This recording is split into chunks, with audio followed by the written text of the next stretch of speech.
മക്കളോട് ചോദിച്ചപ്പോഴാണ് പ്രണയലേഖത്തിൻ്റെ കഥകളും പിന്നെ കൂട്ടുകാരോട് ചോദിച്ചപ്പോഴാണ് അത് കിട്ടാതെ പുസ്തകത്തിൽ നിന്ന് പോയ കഥകളെല്ലാം പറയുന്നത്. അപ്പോൾ ഈ ഒരു നിമിഷം എന്ത് തോന്നുന്നു? നിങ്ങൾ ഭയങ്കര ഹാപ്പി അല്ലേ? വലിയ ഹാപ്പിയാണ്. Very very happy.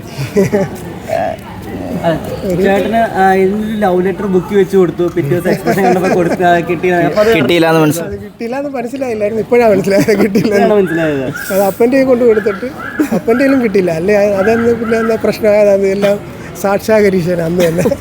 ഒരുപക്ഷെ അന്ന് ലവ് ലെറ്റർ കണ്ടിരുന്നെങ്കിൽ സിറ്റുവേഷൻ മാറിയേല. അന്നേരം ഈ എൻജോയ്മെൻറ്റ് കിട്ടത്തില്ല, ഈ എക്സൈറ്റ്മെൻറ്റ് ഒന്നും അന്ന് ഇത് കിട്ടത്തില്ലായിരുന്നില്ല, അന്ന് കിട്ടിയിരുന്നെങ്കിൽ.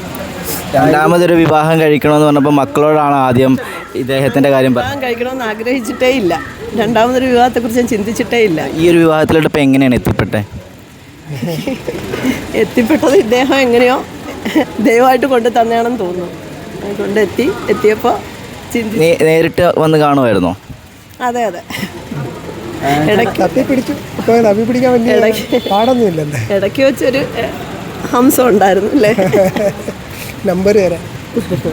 അല്ല ചേട്ടാ, കൂട്ടുകാരിയുടെ ഷോർട്ട് ഫിലിമിൽ അഭിനയിച്ചപ്പോഴാണ് വീണ്ടും വർഷങ്ങൾക്ക് ശേഷം കണ്ടതെന്ന് പറഞ്ഞ. വർഷങ്ങൾക്ക് ശേഷം കാമുകിനെ ഷോർട്ട് ഫിലിമിൽ കണ്ടപ്പോൾ എങ്ങനെയുണ്ടായിരുന്നു? ഷോർട്ട് ഫിലിമിൽ കണ്ടപ്പോൾ പ്രത്യേകിച്ച് എക്സൈറ്റ്മെൻ്റ് ഒന്നും ഇല്ലായിരുന്നു. പിന്നെ സംസാരിച്ച് തുടങ്ങിയപ്പോഴാണ് എക്സൈറ്റ്മെൻറ്റ് വന്നത്. അല്ല, ഇത് ആരാണ് ആദ്യം വീട്ടിൽ പറഞ്ഞത്? മക്കളോട് ആരാദ്യം പറഞ്ഞത്? രണ്ടുപേരും ഞങ്ങളെല്ലാം നേരിട്ട് പറയുകയായിരുന്നു. മോളോട് മക്കളൊക്കെ നല്ല സപ്പോർട്ടാണ്. വളരെ വളരെ സപ്പോർട്ടാണ്. അവരുടെ സപ്പോർട്ടാണ് ഇവിടെ ഇതുവരെ എത്തിച്ചത്. നിങ്ങളുടെ ഹണിമൂൺ ഇനി എങ്ങോട്ടാണ്? തായ്ലൻഡിലെന്ന് പറയുന്നു. ചേച്ചി അന്ന് വന്ന പ്രേമലേഖനം ബുക്കിൽ വെച്ചു എന്ന് പറഞ്ഞു.